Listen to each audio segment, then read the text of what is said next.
Good morning, officially. I'm getting it, Clark. Hold on. I present to you Paul Savoie to be ordained into the ministry of the Santa Anita Church. It has been my pleasure to know Paul, his wife Janice, and his daughter Kari for more than 20 years. Well, you're admitting that now. Well, I have to because people celebrated my birthday. He said, "You're admitting that now?" Yeah. I think we figured out it was 21 years. Yes. Yeah. 21 years. My earliest memories of Paul are filled with his kindness. I cannot begin to count the number of times that I've witnessed him going far above and beyond the norm to help someone through a challenge, a time of need, or to simply offer a compassionate ear to listen or a shoulder to support in loving silence. He has always been a proud and outspoken ally for everyone. In the late 1990s, a time when very few people were brave enough to stand up and say that everyone is capable and worthy of love, and that love is love without exception, Paul did exactly that.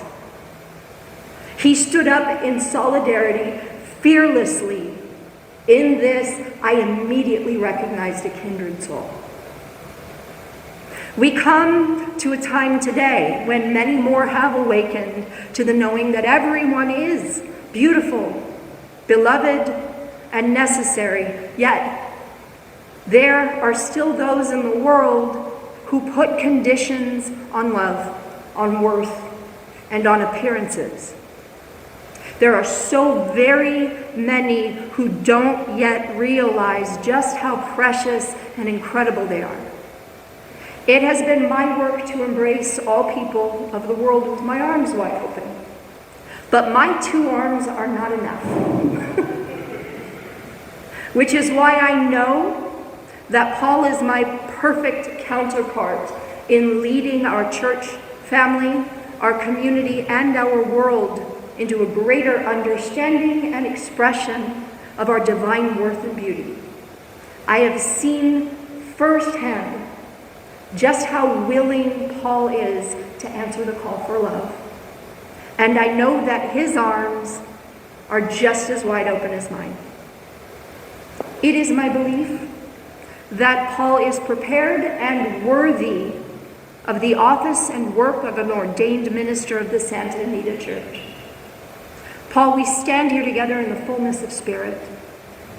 As ministers, we do our utmost in the world. And what we have done or not done is embraced in this moment.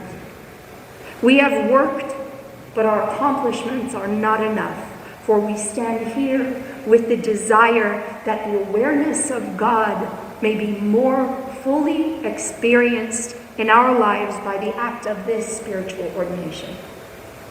In the words of the 90th Psalm, may the favor of God rest upon us, establish the work of our hands for us. A minister must possess a heart that loves, comforts, and heals. Breadth of heart is that inward freedom which has the power to understand, to feel, and to serve. This breadth of heart you have. Of this element you are well endowed, and I charge you with the commitment to love, to be generous and unselfish in your love, and to respect the freedom and dignity of all. The kingdom of heaven is within you. It is yours for the taking and the using. Prove this in your life and your work. Ernest Holmes wrote, "I would rather see a student of this science prove its principle than to repeat all the words of wisdom that have ever been uttered." That's one of my favorite lines in the whole book. Remain steadfast and true to your ideals and vision. Let your thoughts always be centered on the realization of divine presence in every person.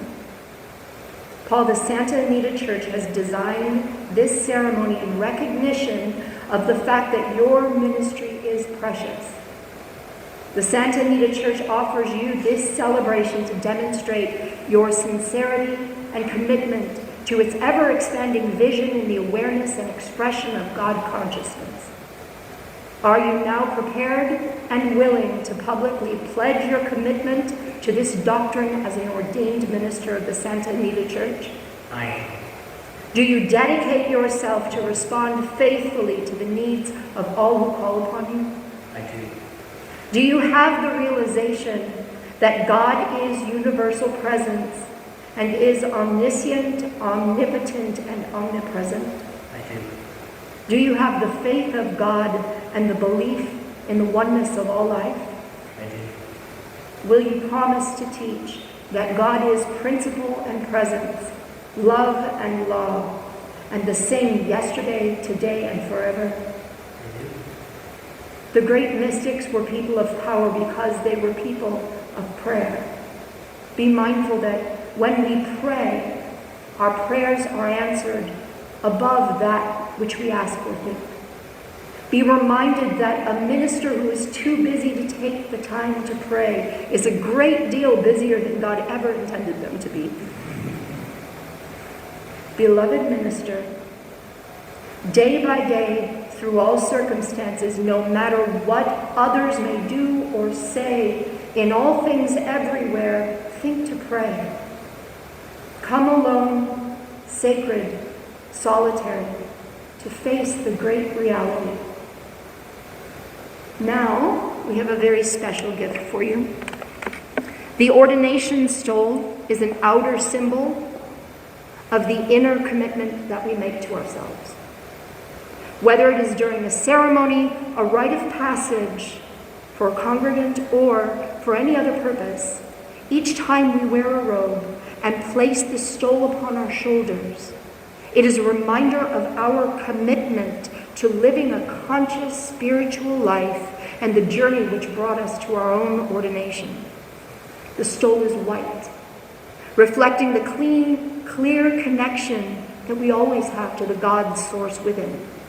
It is smooth, soft satin, like a silent, snowy field, which calls us again and again into the silent, gentle communion with Spirit. We see in the weave of the satin that some of the threads are bunched up. They may look like flaws, failures, false starts, yet if we pick at them and we try to remove them, the fabric strength is weakened by their absence. So as our eyes and hands feel their presence, we bless them and the memories of the things that made them part of the tapestry of our ministry. Realizing that we would not notice these things at all if the greater surface around them were not smooth. Like the good times, the successful events, the times that were most fulfilling. The act of placing this stole on our shoulders links us to all of the spiritual teachers around the globe and across many centuries.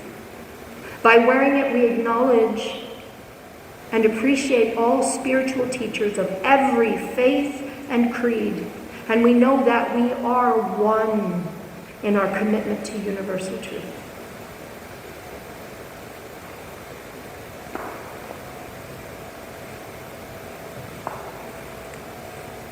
You now carry around your shoulders the form and essence of your ministry. You also carry the clarity, love, and strength of a great philosophy, a rich and fulfilling faith, and success-producing way of life, which we call New Thought. Carry it all softly and lovingly, and remember to invite others to carry it with you. Reverend Paul, by the authority vested in me by the Santa Anita Church Board of Trustees, I do now confer upon you ordination as a minister of the Santa Anita Church.